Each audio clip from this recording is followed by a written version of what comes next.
Welcome to the Here's Waldo podcast, where we sit down with top visionaries and creatives in the video game industry. Together, we'll unravel their journeys and learn more about the path they're forging ahead. Now, let's get started with the show. Hi, I'm Lizzie Mintis. I am the founder and CEO of Here's Waldo Recruiting, and this is the Here's Waldo podcast. In every episode, we dive deep into conversations with creatives, founders, and executives. You can expect to hear valuable lessons from their journey and get a glimpse into the future of the industry. This episode is brought to you by Here's Waldo Recruiting. We are a boutique recruitment firm for the game industry, and we value quality over quantity, transparency, communication, and diversity. Before introducing today's guest, I want to give a big thank you to Uri Lebanon for introducing us. Today we have Asaf Gazit with us. Asaf is the co-founder and CEO of Ludeo, a company that is pioneering the interactive game discoverability space. Ludeo is revolutionizing game discovery with proprietary technology that allows instantly shareable interactive gameplay highlights. We will get much more into what exactly that means soon. Since founding Ludeo with his brother Omri in 2022, Asaf has led the company in raising over $42 million from investors including Playtika, LG Ventures, Corner Ventures, Samsung, and others, and assembled a team with talent from the industry giants such as Activision, Meta, Unity, Epic, and Xsolla. Let's get started. Thanks for making it happen. I'm glad to finally have you here. Glad to be here. Thank you. For anyone that is not familiar, could you please give a deeper dive into what exactly Ludeo is and how it works? Sure. Actually, I want to speak first about the challenge in the industry that we've detected, and that will make sense and give more context about the solution of Ludeo. Yeah. What we found is the biggest challenge today, and we keep on hearing this from studios, from AAAs to indies, it doesn't really matter. Discoverability and the easiness to access new games, it's something that has become almost impossible mission. Both from a game standpoint to succeed and stand out in this crowded market, a very saturated market, and also from the user experience standpoint. If you think about a user trying to have a new game or think which new game I want to play, it's a very tough mission to do. And most of our time, we're discovering new things on social media. We prefer authentic content over advertisements. We're consuming shorts, TikToks, YouTube, Twitch streams, a lot of different content. It's very hard to decide. And the hardest part is to decide because there's a long journey ahead of me from watching something that seems very cool, watching a highlight of a new game to actually becoming that player, downloading this game. There's a lot of steps required. And obviously there's a lot of drops and churn along the way. So what we decided Ludeo to do is to develop I would say, suitable media format for the gaming industry. We are using constantly video to promote agendas, from players just sharing highlights to creators streaming videos or even publishers doing marketing campaigns with videos. But videos are passive to use. It keeps everyone stuck as passive viewers on social media, and it's very hard to get them back into the game. So Ludeo is the evolution of that. It's basically every highlight of the game can now be shared on any other social platform. But instead of this being a passive video, now everyone can just instantly click and play that exact same highlight. So if I'm taking you through a journey, I'm watching a highlight on YouTube or Twitch that a streamer or a creator or just a friend share with me, a highlight that you have with, I don't know, in Hitman game, for example, then now I can instantly click a link and that will open the exact same scene and allows me to play that, to genuinely experience the moment, even if I don't have the game. There's no download requires, there's no authentication or registration, and it's even cross-platform. So even if it's a PC console game, and I'm discovering this on my mobile phone, which obviously this is the case in the most times, this is where we consume videos on social media content. So I can play Hitman highlight on my phone instantly. That is Ludeo. Our vision is becoming the platform where Ludeos live, where everyone can discover easily games in general through authentic user-generated content that are instantly playable. Okay, so I see a game, I play the highlight, and then when I'm on the platform, am I playing that highlight and then from there I'm prompted to do something else? Or is it kind of like TikTok where I could scroll and see other highlights and play other highlights? First of all, so it's a combination. You can either scroll like TikTok or YouTube and find other highlights, maybe from the same game, maybe from other games. The algorithm learns you and understand which highlights or which games to promote and recommend to you as well, as long as you're keep on consuming content. But there's always a call to action. And the call to action could be download the game. And we saw amazing performance and amazing results by giving the players the chance to first play and then download the game. So it's try before you buy. But the call to action could be even something else. Even if I already own the game and maybe now I'm playing a different build or a different level, different map. There's a boss I cannot, pass. So now it's the ability to jump right into that scene, try this over and over, improve my skills. There's a lot of different use cases for the reason why should I play these highlights. We keep on discovering them, and I would say that our users are teaching us more than we even know. The concept at its core is rethink the way we're thinking about media. It's no longer passive.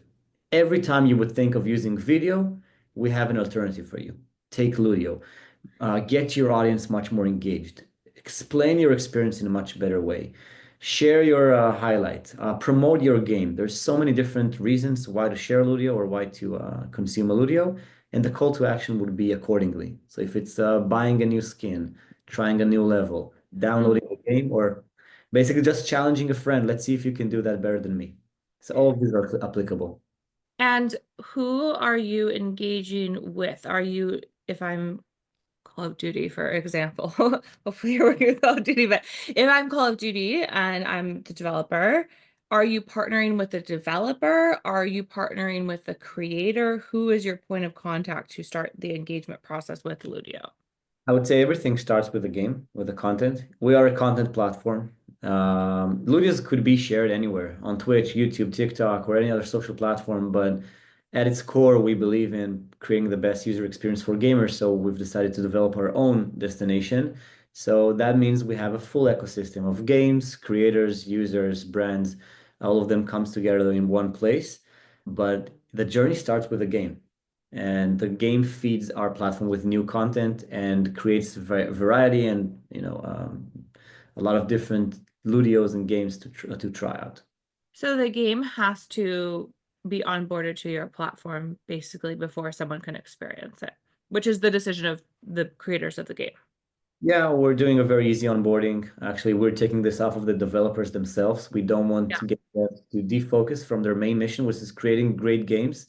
We're taking the onboarding off of their hands. So it's basically low touch or zero touch for the game studio. Takes about 6 weeks to onboard a new game. Once it's been onboarded, then basically every gamer very, very easily can share highlights to social media, invite others to come and play, from players to creators and even the studio themselves. We saw a few case studies where studios such as IOI, publishers, decided to turn their trailer into a playable trailer. That was actually the first playable trailer in history that we've done with IOI. So it's no longer just watching, a trailer passively. There's a lot of cinematic in the trailer, but then there's the gameplay scenes. We turned those gameplay scenes into instantly playable, and then the results were amazing. Yeah, tell me more. So they had a trailer for their game come out, and I mean, it's always hard to measure where everybody finds your game from, but how was it significant for them?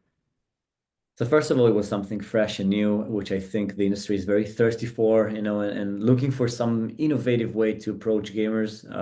I feel like we're speaking the same thing over and over again. It's time to renew that approach.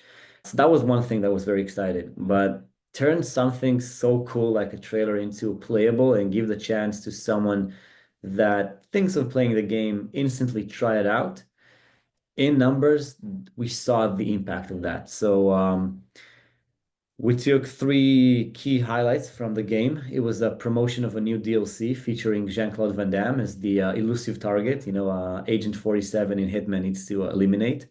So we took three key scenes, iconic scenes of Van Damme from the split that he's doing, etc. And from YouTube trailer, you had a link that everyone who watched that trailer could now click immediately and play these highlights. What we've noticed was amazing was 20% of the viewers actually clicked through, and a 20% click through that was amazing. The engagement was above 5.5 minutes per user Wow. playing that. That was on average. We saw users playing this for hours, but on average it was 5.5 minutes. And then the conversion rate to actually go to the store, with a high intent to download that game was also 20%. So if you think about this as overall funnel, you have 4% from impression to eventually go to the store with high intent to download the game. It's something that we are not seeing in any other media format or campaigns. And it proves the point where authentic content and, the hands-on experience or experiencing games in their native form, it's very effective for communicating what you want. In this case, download the DLC or download the game. And then it seems like, so once the game's onboarded, you would also potentially be able to have like a streamer on board. Do you have a streamer program already? So streamers can also get the affiliate, I don't know, money from like, I'm streaming, here's my really cool clip, right? I'm the streamer and I'm trying to generate money from streaming. So do you have a platform to onboard streamers, or it's more for the company at this point in time? I would say that every audience is being treated properly for their own needs. So the studios and publishers' needs are one. Mhm. It varies from more game sales to increasing the retention and engagement of their existing community. Then, if we are talking about influencers and creators or streamers in this case, they have two main motivations. One is obviously growing their audience. They want more audience to listen to what they have to say and consume their content. But the second thing is engagement. They don't want just passive viewers who are not engaged with their content. It also reflects eventually money-wise. If you have more engaged audience, then you're much more appealing to advertisers, sponsors, or whoever you're monetizing through.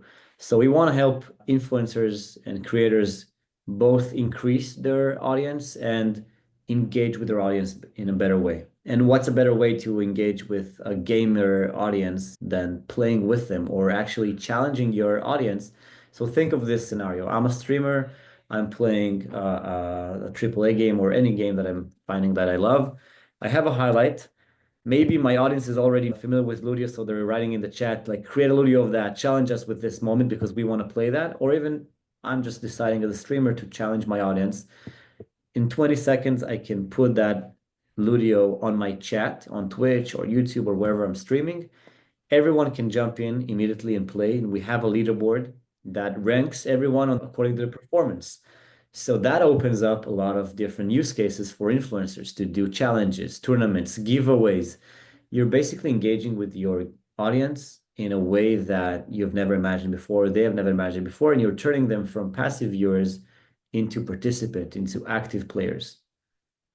That makes sense. Cool. And it seems like if I am also playing a user-generated content game and I generate my own content, then I could potentially have that be marketed much better too, and have people discover me as a creator. Absolutely. I think that it opens a new category of creators because how many times, I mean, I know about myself. I'm not going to be a good streamer. This is not in my DNA to be streaming games. Although I love watching several streamers, I don't see myself as a streamer, or maybe there are gamers that are more shy to be in front of the camera. Yeah. So we're opening up a new category of creators where you just need to be a gamer. And if you detect those highlights, those cool moments, you can create Ludios. And these Ludios can turn to be viral. And eventually, if you know how to create great content, great challenges, great pieces of the game, just by being a gamer, you can get rewarded for that. We are rewarding influencers on top of what they're doing on Twitch or YouTube or any other platform. We're not requiring anyone to switch platforms. If you want to continue to stream on Twitch, that's perfectly okay. We believe in that. We offer a different and additive experience to the influencers so they can stay on Twitch or YouTube, promote Ludios, better engage with their audience, and get rewarded for that as well. That makes sense. And at what stage would a company start engaging with you? When is that common? Is that when you have a trailer, or could you do it potentially beforehand? You as a studio, you mean? Yes. If I'm a studio, at what point would I start to engage with you? And does it differ from indies to AAA? So first of all, it doesn't differ at all. The time to onboard a AAA game or an indie game would be the same. I would say that we've learned a lot from talking with, many studios since we founded the company, and they've taught us a few use cases we had never thought of. All the Oh. way back from if you have vertical slices and the Hmm. first playable build, then basically you can integrate Ludeo and you can continue to develop the game by releasing to your community or building community, releasing and dropping a few Ludeos every week, and from data see what defines the scenes that players love more and engage more with. And you can actually build the game and double down on specific key features or areas or weapons or whatever the game is that you can actually see that gamers love playing from early on. And building a demo build and shipping this over Steam, it's not a hustle anymore. You're releasing a few links, they are playing that. You can see this in the data and make decisions along your development cycle. So that's as early as you can integrate.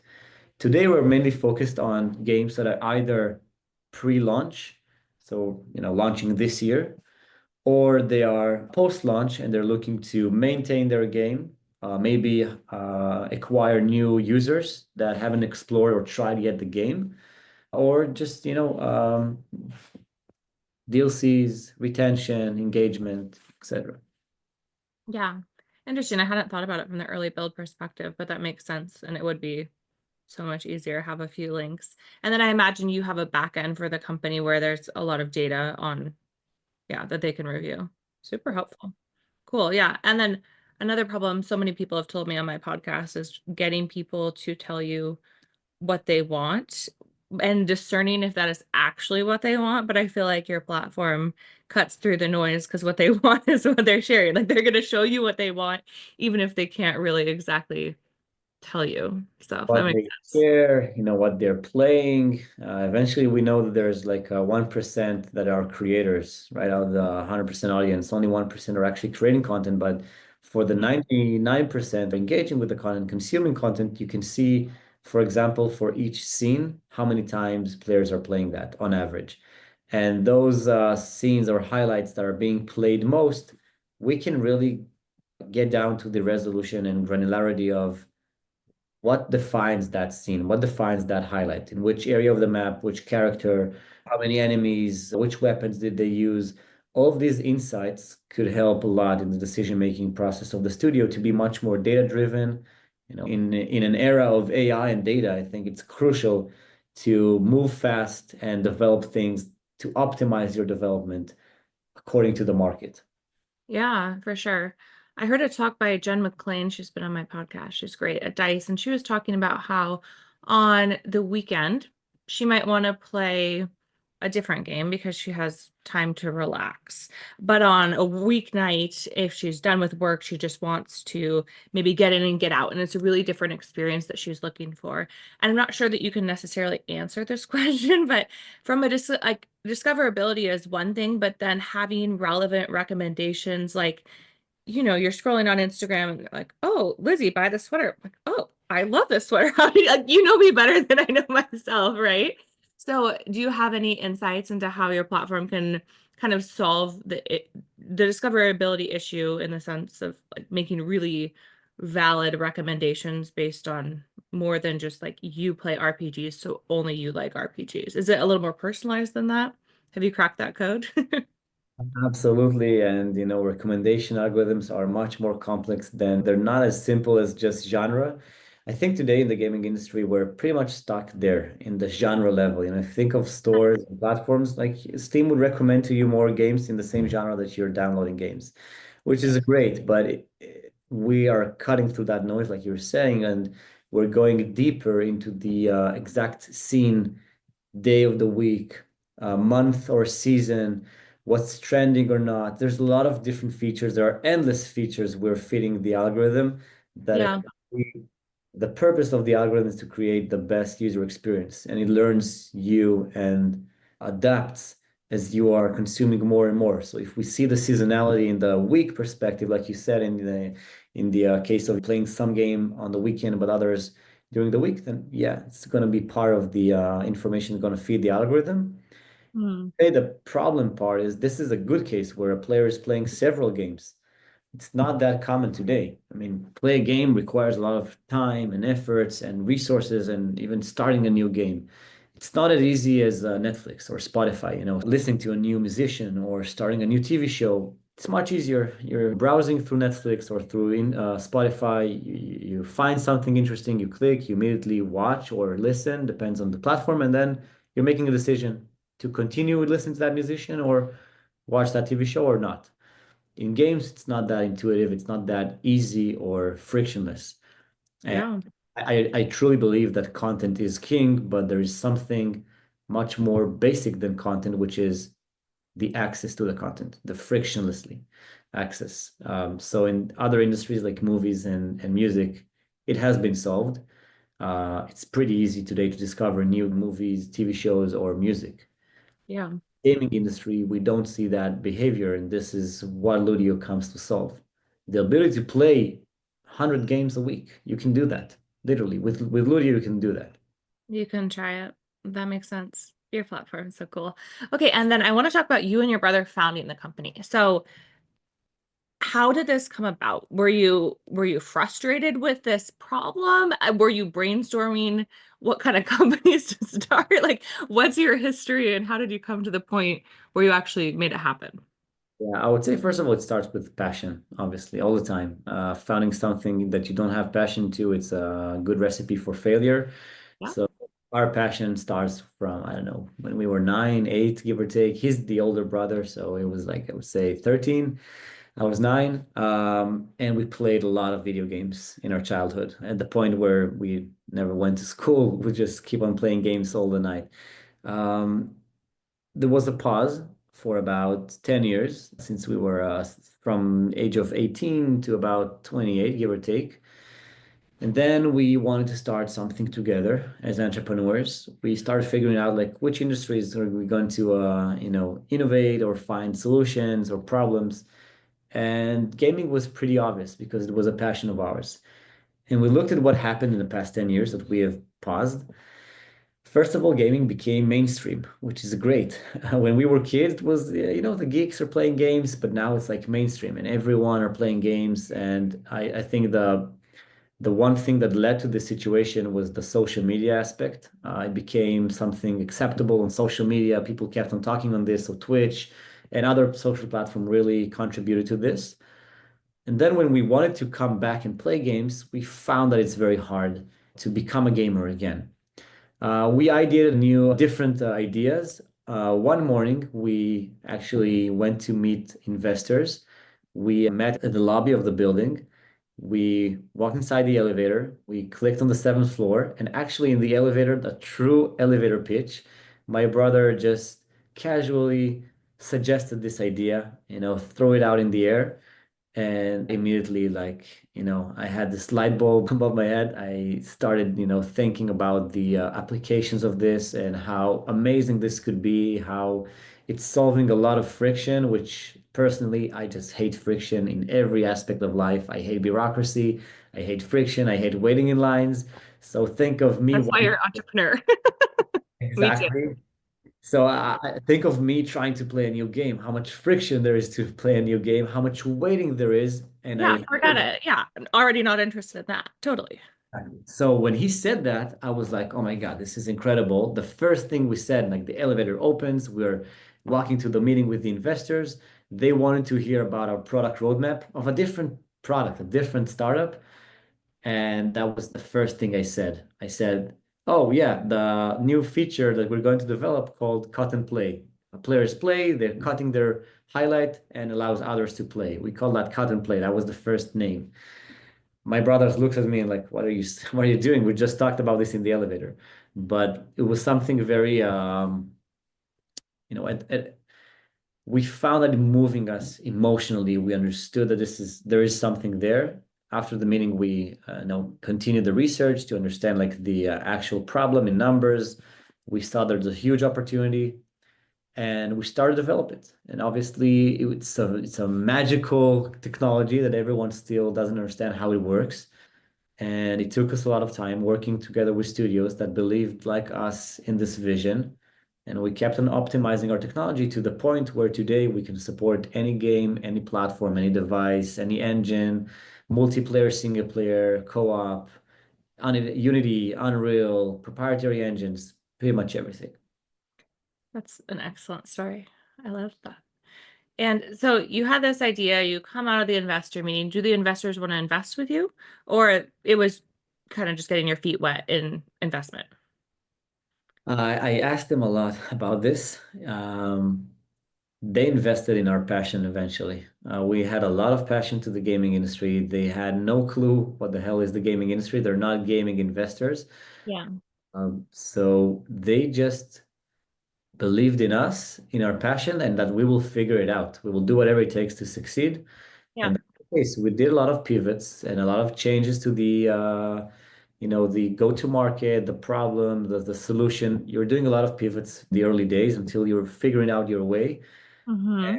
The passion was the one constant thing in this ever-changing environment of a startup. And that was what led us and still is leading us in the whole company. And that was what helped us hire amazing team members that we have, both in the R&D, technology, product, data teams, and also in the marketing and biz dev. I truly believe in our team, and this is only because of the great things we want to do in the gaming industry. Everyone are believers. Yeah. So tell me more about, okay, you had the idea, you met with investors who eventually invested in you. Did you and your brother make a playable demo that then you shopped around? Did you have a team?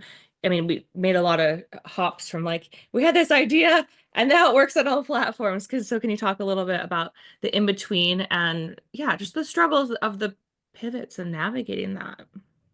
Yeah, so we started like thinking, how can we develop this? And we understood that we would need to implement this technology and onboard games. And to do that, it's a very hard sell when you have nothing. So to start with something, I'm a huge Counter-Strike player, and I know that Counter-Strike is an open source. So we went to an open source engine. We figured out like what can we do with this? It took us 3 months to develop the first Ludeo, and we actually manually developed the first Ludeo, which was a highlight of Hiko, which is a very known Counter-Strike player. So we took a cool highlight of him. We developed this into a Ludeo of Counter-Strike. And then we shared this in the community of Counter-Strike. We found several communities of Counter-Strike and we shared this highlight. We saw the numbers that players were on average playing 280 times that one Ludeo. One player played almost 300 times that Ludeo. So we understood that this new format of TikTok-like or short playable content is super interesting. So from this point, that was the starting point that led investors to invest in us and obviously continue supporting us in our development. We understood we cannot let 3 months to develop a Ludeo. It's not acceptable. Yeah. And also to play the first Ludeo, you had to have Counter-Strike on your PC. You needed to download Counter-Strike. And then you understand like the challenges you're facing, and we just tackled them one by one. So it took us about a year of development, but then now to create a Ludeo, it takes 10 seconds, give or take. So from 3 months, we narrowed it down to 10 seconds. It started with players must have the game installed. It went to we're streaming the game, but it took about a minute and a half of loading time from clicking to load and play the game. A minute and a half is not acceptable. Imagine TikTok, where every video you wait a minute and a half to watch. I mean, no one would use that. So now we narrowed it down to less than 2 seconds. So today, from click to actually playing, it takes less than 2 seconds, and we keep on optimizing this until we will hit that sub-second goal that we have. Also, for integration, it took us 8 months to integrate to the first game. Today, it takes us 6 weeks. And we are working hard to narrow it down to about a week or two.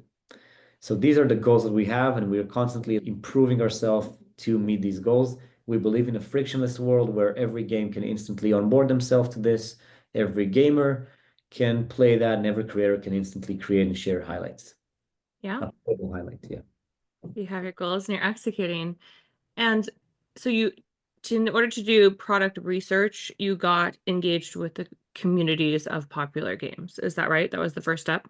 A popular game specifically, Counter-Strike, but then Yeah. that's it. We ran out of open source games that we know of how to develop, and we started working with the indie games to try out new stuff. And we started with several indie games, and then we went on to the double A's to see that we can support even bigger games, and then to the triple A's. And today we're in a place where we have about 10 triple A's that are going on board to our platform, and we continue to meet with more and more triple A's that are I don't see any reason why not. So this is exactly what they see as well, and we feel that motion and momentum that we have today.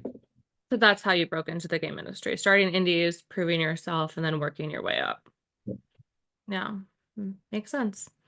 Okay, I have one last question. And before I ask it, I want to point people to your website at just Ludeo, Ludeo.com. Such an easy name, by the way. That's great. I'm glad it's so hard to find a name. But what do we have to look forward to from Ludeo in the future? What are your big, hairy, audacious goals, your BHAG? I am bullish on the gaming industry. I think this is the industry that's going to be the biggest in entertainment. It's already the biggest in entertainment, but I truly believe it's going to merge with a lot of different things that we see today in entertainment. It's going to approach to a broader audience with the help of Ludeo. We can onboard more gamers or non-gamers to become gamers with this easiness to be onboarded. We see ourselves as drivers of the expansion of the gaming industry. What Netflix have done to the movies industry and what Spotify have done to the music industry was expanding these industries. It's much easier. We're consuming more music and more TV shows today than we were ever before. I see that future for the gaming industry. I see Ludeo as the driver to do that. And our vision is becoming the playable YouTube. So think as big as YouTube, but everything is playable. I genuinely think this is something that is disrupting the industry and something the industry really, really needs to keep on the momentum that it had since COVID. And maybe we're a bit slowed down right now in the past 2 years, but I can start feeling the momentum goes back again. And hopefully we are helping this to grow even bigger than it's possibly can get. Yeah, discoverability is definitely everyone's biggest challenge. So thank you. We've been talking to Asaf Gazit, co-founder and CEO of Ludeo. Where can people go to get on board with Ludeo, work for you, or contact you? Feel free to contact me on my personal email, asaf, ASAF, @ludeo.com. I'm tending to be very responsive. So I would love to help and partner with every, studio, publisher, creator, influencer, or brand that wants to be part of this revolution. Thank you so much. You, Lizzie. Thanks so much for listening to the show this week. To catch all the latest from Here's Waldo, you can follow us on LinkedIn. Be sure to click subscribe to get future episodes. We'll see you next time.